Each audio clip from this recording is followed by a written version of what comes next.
はいどうも、孫さんチャンネル、孫さんです。ということで今回は自転車、ロードバイクの楽しみ方ってなんだかんだでどんどん変わっていくよねというようなお話をしようかなと思います。雑談になりますので、食べながら飲みながらとか何か筋トレしながらとか、ながらでお付き合いいただければ幸いです。ということで行きましょう。まず大前提として自転車、ロードバイクの楽しみ方に正解不正解っていうのはないと個人的には思っています。自転車を購入した時点でこの車体のオーナーっていうのは自分でしかないので、正解をあえて言うなら自分がどう楽しむか、自分が楽しいと思えるかどうかっていうのがひねり出した唯一の正解なんじゃないかなというふうに個人的には思っています。そんな私もですね、結構楽しみ方っていうのが、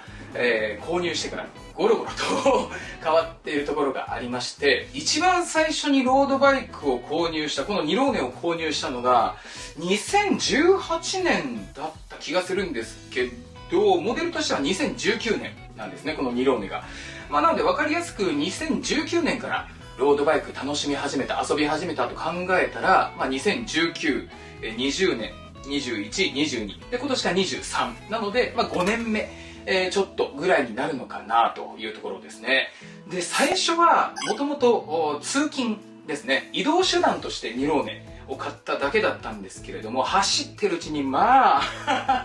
ードバイクってすげえなと、めちゃくちゃ簡単に遠いところまですぐ行けるっていうのに驚いてびっくりして、もともとはママチャリで、サイクリングしてるのも趣味だったので、これだったらどこまで行けるんだろうっていう感じで、20キロ30キロのロングライドから始め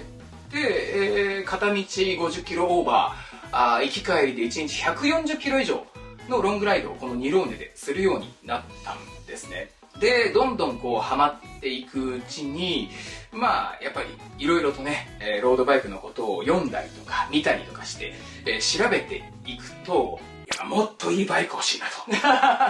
もっといいバイク欲しいなと思うようになって、で、2020年の6月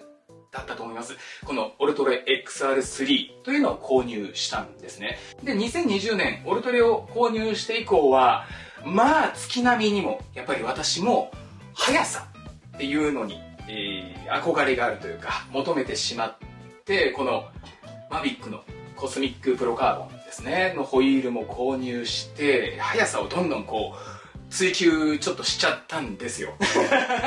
速さを求める上で大事なのっていろいろね細かいところあると思うんですが、個人的には大きく3つだと思っていて、軽量化、どんだけ軽くするかっていうのと、空気抵抗、エアロ効果ですね、いかに空気抵抗をなくすかっていうので、余計なものは極力つけずに、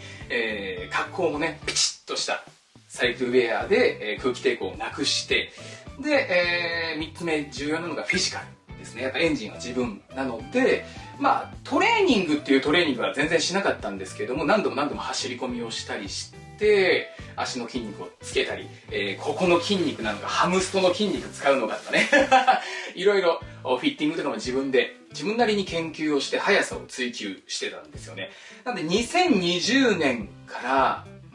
結構1年もないかな、でも2020年オルトレを買って以降は巡航速度40キロで走り続ける体にしようと思って、挑戦はしていたんですけれども、とあることをきっかけに速さへの追求っていうのを全くしなくなったんですよ。速く走んなくていいやと、巡航速度ももう25キロぐらいで全然いいやというふうに思うようになったんですね。それがだいたい2021年のもう頭ぐらいからは速さは求めていなかったかなというふうに思います。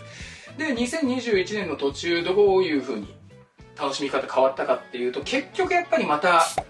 ロングライドに楽しみが変わりました。速さは求めず、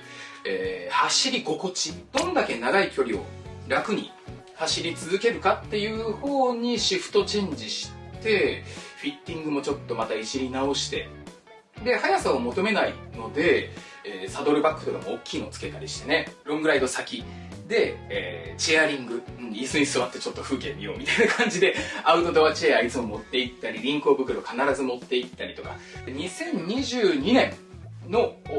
頭のぐらいからは、キャンプ。はい、キャンプにガダハマりをしてしまって、キャンプ道具いっぱい Amazon で買ったりしてね。で、デイキャンプをロードバイクで、しかもこの2ローネではなくて、オルトレで行くってなったらどういうふうに荷物が積載できるだろうかっていうので、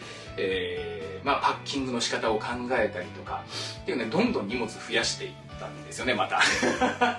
なんで私のロードバイクはもうね、軽さと速さは全然追求してないっていう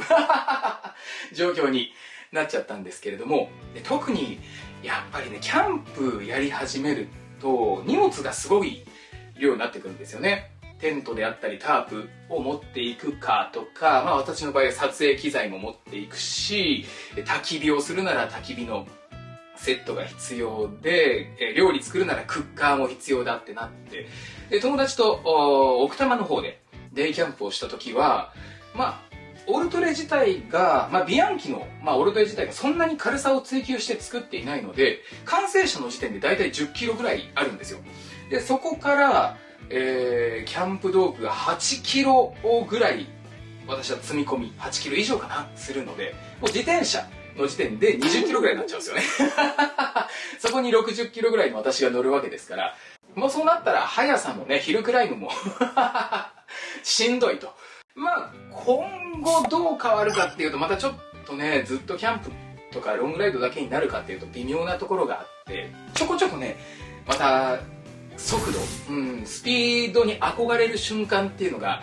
やっぱ出てくるんですよね。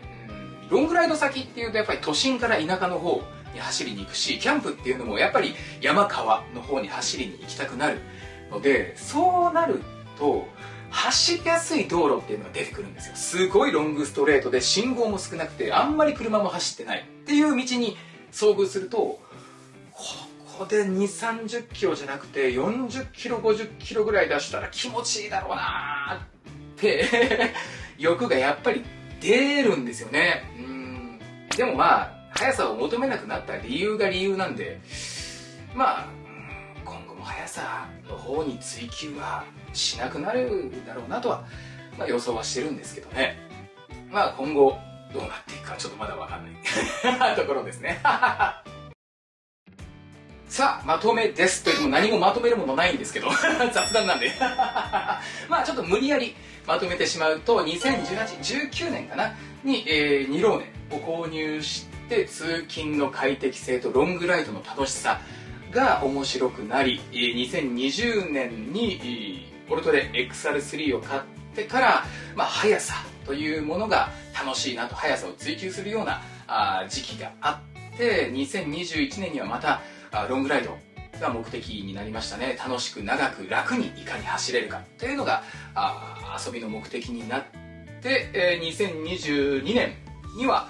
そこにキャンプですね、自転車で行く、ロードバイクで行くキャンプライドというのが自分の楽しみ方の目的に変わったなという感じです。2023年今後もね、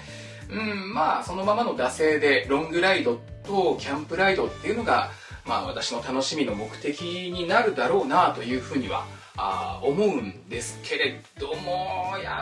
本当にたまにね、ロングライドの時にここ速度出せるなと思って思いっきりペダル回して40キロオーバー45キロとかでブワーンって走ると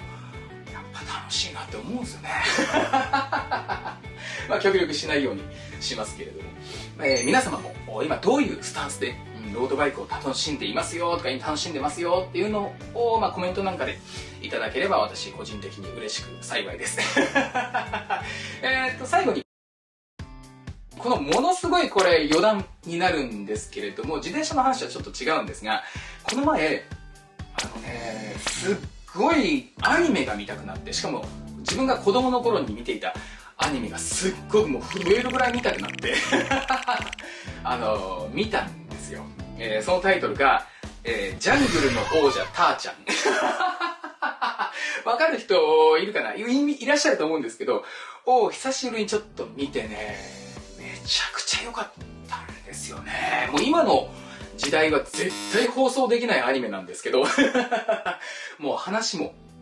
まあコメディ要素すごく多いんだけど、実はすごくいい話とかかっこよかったりジーンとくるような話が多くて、まあ何よりもでも秀逸なのが曲ですオープニングの曲とかエンディングの曲がほんとめちゃくちゃいいんですよね。皆様もよろしければ、ジャングルの王者ターちゃんオープニングとかエンディングとかね、曲名で言ったら何でしょう、ハートの形とか